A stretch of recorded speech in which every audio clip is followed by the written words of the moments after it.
হাজরে আসওয়াদে। হাজরে আসওয়াদ সম্পর্কে সহিহ মুসলিমে হাদিস রয়েছে, আল্লাহর নবী সাল্লাল্লাহু আলাইহি ওয়াসাল্লাম বলছেন, ওটা জান্নাত থেকে এসেছে যে পাথর, তার নাম হাজরে আসওয়াদ। নাম জানেন? আলহামদুলিল্লাহ 3 মাস আগে আমি গিয়ে চুম্বন করে এসেছি হাজরে আসওয়াদে। হাজরে আসওয়াদ সম্পর্কে সহিহ মুসলিমে হাদিস রয়েছে, আল্লাহর নবী সাল্লাল্লাহু আলাইহি ওয়াসাল্লাম বলছেন, ওটা যখন জান্নাত থেকে পাঠানো হয় দুধের থেকেও বেশি সাদা ছিল। কিন্তু আদম সন্তান পাপের বোঝা নিয়ে মক্কাতে চুম্বন করতে করতে আলকাতরার মতো কালো করে দিয়েছে। হযরত ওমর পাথরের দিকে আঙুল বাড়িয়ে দিয়ে বলছে, পাথর, আমি কোশ্চিন কালেও তোমাকে চুম্বন করতাম না। তুমি জড় পদার্থ, মানুষের উপকারও করতে পারো না, ক্ষতিও করতে পারো না। শুধু তোমাকে চুম্বন করব এই কারণে আল্লাহর নবী করেছিলেন তাই। জান্নাতের পাথরে কোনো উপকার করে না, আর অষ্টধাতু পাথরে উপকার করে। খেপা কলকাতায় কেজি দরে বিক্রি হয়, বড় বাজারেও পাথর। কি বললাম বুঝলেন? কলকাতায় কেজি দরে বিক্রি হয়, পাথর কিনে নিয়ে চলে আসবেন। চলুন, মুশরিক বলে দিলাম, শিরিক ধারণা দিয়ে দিলাম, মুনাফিকদের পরিচয় করিয়ে দিলাম। এবারে দুটো খারাপ বলে দিলাম, মুশরিক আর মুনাফিক দুটোই খারাপ না? এবার একটা ভালো বলে দিই, মুমিন। মুমিনদের ব্যাপারটা বলি। আপনারা কেউ চলে যান না, চলে গেলে আমার সুবিধা হবে, যদিও আমিও চলে যেতে পারবো। কিন্তু আপনারা বসে আছেন তো, আলহামদুলিল্লাহ বসুন, আমি আর কিছুক্ষণ পরেই ছেড়ে দেবো ইনশাআল্লাহ। এক, মুমিন, এটার পরিচয় কি? এটা হতে গেলে কি কি গুণ লাগবে? আল্লাহ বলেন, ইন্নামাল মুমিনুনা আল্লাযীনা ইযা যুকিরাল্লাহু ওয়াজিলাত কুলুবুহুম ওয়া ইযা তুলিয়াত আলাইহিম আয়াতুহু যাদাতুহুম ঈমানা ওয়া আলা রাব্বিহিম ইয়াতাওয়াক্কালুন। মুনাফিকদের বর্ণনা দিলাম, মুশরিকদের বর্ণনা দিলাম। এবার আল্লাহ বলছে, আমি আল্লাহ মুমিনের পরিচয় দিচ্ছি, বান্দা তুমি শুনে নাও। মুমিনের পরিচয় কি? আল্লাহ বলেন, ইন্নামাল মুমিনুনা আল্লাযীনা ইযা যুকিরাল্লাহু ওয়াজিলাত কুলুবুহুম। মুমিন হলো তারা যাদের সামনে যারা পাপ করবে, অন্যায় করবে, যারা পাপের সঙ্গে লিপ্ত থাকবে, কিন্তু তাদের পাপের কথা স্মরণ হয়ে গেলে আল্লাহর ভয়ে থরথর করে কাঁপবে। এটা হচ্ছে মুমিনের 1 নম্বরের গুণ। মুমিনের গুণ কি? পাপ করবে, অন্যায় করবে, তার ভিতরে কিছু খারাপই থাকবে, কিন্তু সেই খারাপিটা করার পরে আল্লাহর স্মরণ চলে এলে ভয়ে থরথর করে কাঁপবে। 2 নম্বরের গুণ আল্লাহ বলেন, আয়াতুহু যাদাতুহুম ঈমানা। আর মুমিনের 2য় নম্বরের গুণ, তারা হলো মুমিন যাদের সামনে আমার কোরআনের আয়াতকে তেলাওয়াত করা হয় আর তার কি হয়? ঈমান বেড়ে যায়। কোরআনের আয়াত শুনলে ঈমান কি হয়? বেড়ে যায়। আল্লাহু আকবার। এখানে হাজী সাহেব কেউ আছেন? কে? আলহামদুলিল্লাহ, হাজী সাহেব। মক্কায় যদি যান, অন্তত পক্ষে ফরজ হজের টাকা না থাকলেও একবার উমরাটাও করে আসুন, তৃপ্তি পেয়ে যাবেন। আল্লাহু আকবার। কাবার ইমাম আব্দুর রহমান আস-সুদাইস হাফেজাহুল্লাহ, তিনি মাগরিবের আর ইশার সালাত আদায় করাতেন, অনেক সময় ফজরের আদায় করাতেন, ঠিক আছে। তবে ইশার নামাজ তিনি প্রতিদিনই আদায় করতেন আর আদায় করাতেন, তেলাওয়াত করতেন, কোরআন তেলাওয়াত। আল্লাহু আকবার। ওনার যদি তেলাওয়াত আপনি শোনেন, তা মনে হবে একটা একটা তেলাওয়াতের একটা একটা আয়াতে 1 লাখ টাকা করে শোধ। এত সুন্দর, তাই না হাজী স্যার? এত সুন্দর। কোরআনে যখন জাহান্নামের আয়াতের কথা আসে, তখন আব্দুর রহমান আস-সুদাইস 10 সেকেন্ড 20 সেকেন্ড বাচ্চা ছেলের মতো how how how how how করে কাঁদে। আমি গিয়েছিলাম, আর আমার সঙ্গে উত্তর দিনাজপুরের একজন চাচা গিয়েছিল। সে 40 জন মানুষকে নিয়ে 3 মাস আগে উমরা থেকে ঘুরে এলাম। আর ওই যে চাচাটা আমার সঙ্গে গিয়েছিল, অশিক্ষিত লোক, লেখাপড়া জানে না, আরবি জানে না, বাংলা জানে না, কিছুই জানে না, চাষিবাসী মানুষ। আমি যতবার তওয়াফ করতাম, ওই লোকটা আমার জামার কলার ধরে থাকতো। আমি বলতাম, চাচা তুমি কেন আমার জামা ধরে থাকো?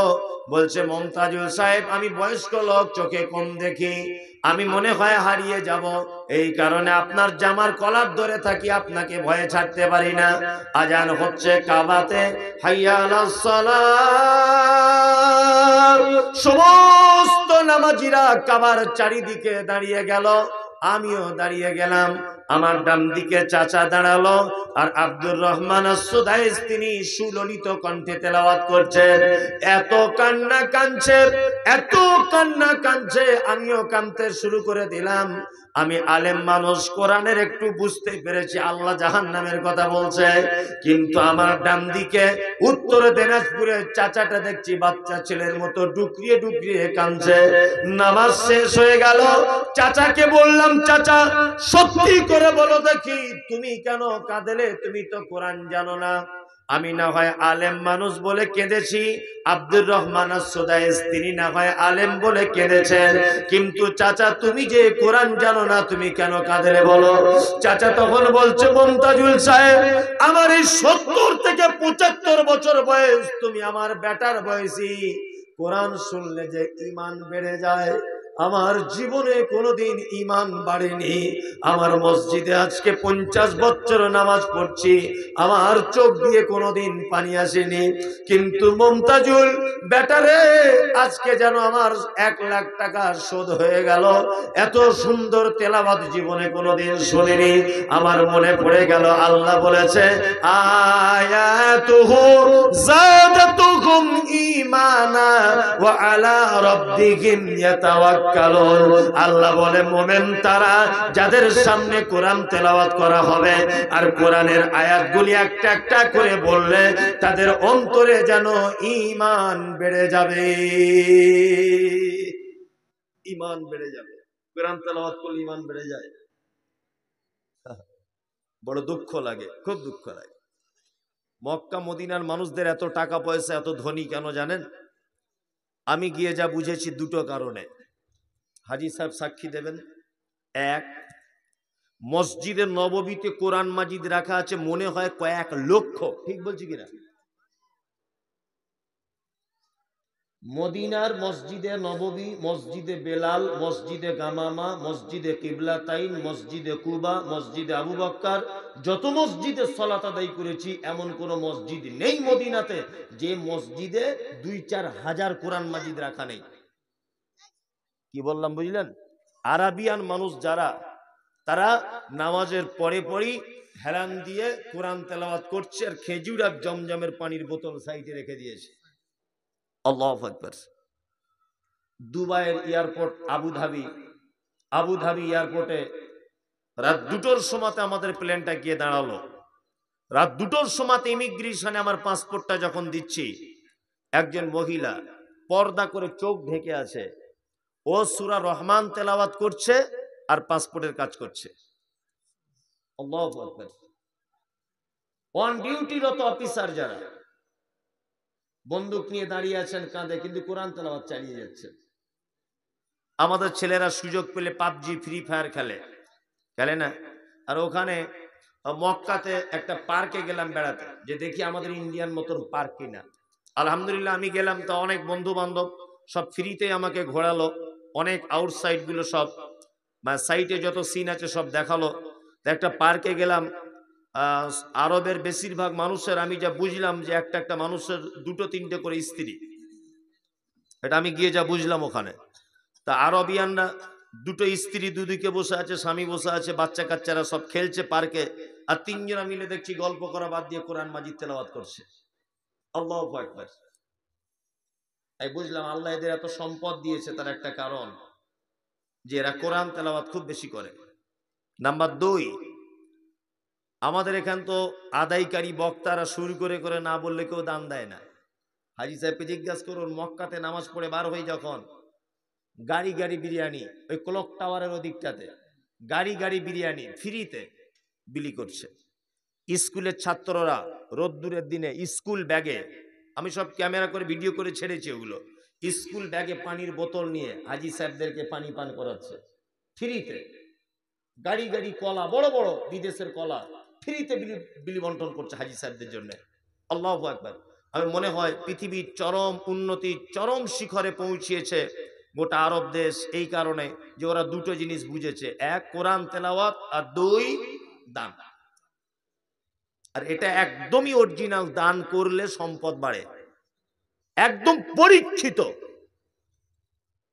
দান করলে সম্পদ বাড়ে, এটা পরীক্ষিত।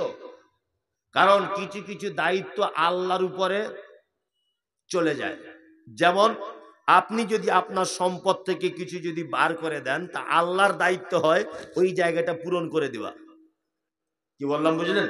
চলুন, আল্লাহ তাআলা বলছেন মোমেন তারা কারা, আয়াতুহু জাদাতুহুম ঈমানা, তারা কোরআন তেলাওয়াত করলে ঈমান বেড়ে যায়। ওয়া আলা রাব্বিহিম ইয়াতাওয়াক্কালুন, মোমেন কি করে? আল্লাহর উপরে ভরসা করে।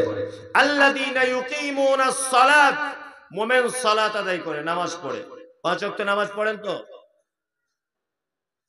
কারা পড়েন দেখি, তাহলে চোর ধরা পড়বে। আলহামদুলিল্লাহ, অনেক লোকই আছে পড়েন না। 5 ওয়াক্ত সালাত আদায় করুন, এটা বাধ্যতামূলক একটা ইবাদত।